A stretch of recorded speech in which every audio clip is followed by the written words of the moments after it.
Talker Nation. Welcome back once again. It's your host, the G-Man, as we continue with our 2016 team-by-team preview of the NFL. Today we're going to talk about the Kansas City Chiefs. Now, as an Eagles fan, I have great experience with Andy Reid, and the longer he is away, the more you appreciate what he brought to the table. He's very consistent. He makes a team better. He gets them to a certain level, and I think he did the same thing with the Chiefs, despite not having an abundance of talent. He's made them much better. Where do they go this year? Well, I think it's more of the same for the Chiefs, right? To spoiler alert it, I think they're going to probably be in that 9-7, 10-6 range. I just don't think they have the talent, and I think they play in too hard of a division to be much better than that. That said, they certainly have been built more on their defense, ironically, since Andy Reid's such an offensive coach. But once Jamal Charles went down, they really relied on their pass rush, which at this point is getting a little older, and they relied on their young corners. They got Marcus Peters and Sean Smith. Unfortunately for them, they did lose Sean Smith in free agency. They've tried to replace him with a couple draft picks. They drafted 2 or 3 corners this year in Russell and Murray, but I'll tell you, the jury's still out on both those guys. Neither one of them is going to step in and do what Peters did this past year. From a pass rush perspective, they still have talent, but they have a lot of injuries. Houston had a real bad knee injury, and there's still talk that he may not come all the way back this year. Tamba Hali is not a spring chicken anymore, so they have some challenges.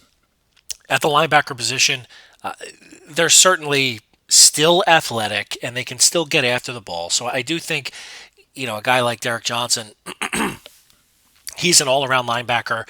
I don't think he's ever really got the props that he's due. I think he's an excellent player.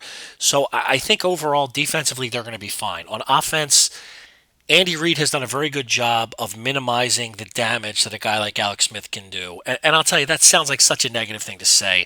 And I know game manager is like calling a guy a jackass, but I think game manager is very apt for Alex Smith, and I think he's willing to do what it takes to win. In many ways, he's, to me, Andy's new Donovan McNabb. He just doesn't have the arm strength. What Donovan had was the ability to beat you in a lot of different ways. But as he got later in his career, he didn't want to be known as a running quarterback, so he wouldn't take off and run and use that athleticism. Alex Smith has no such concerns. I mean, they have 3 to 4 planned run plays a game, and he uses it.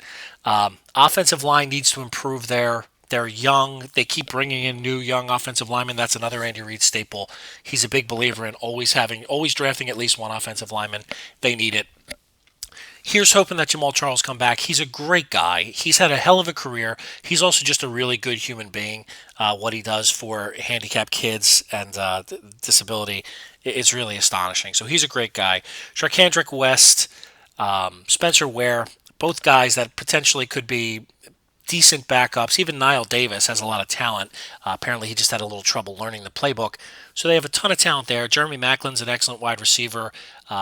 Travis Kelce is an absolutely phenomenal tight end. He's a perfect fit for that system. He's going to get you 70 to 85 balls. He'll be a decent target in the red zone. So overall, let's call the Chiefs 9-7 on the back of their defense. If they can get that offense to score in the 24-point a game range, they could get all the way up to 11-5. But let's call it 9-7 with an upside of 10-6. And with your 2016 team-by-team preview of the Kansas City Chiefs, I am your host, the G-Man, and I am out.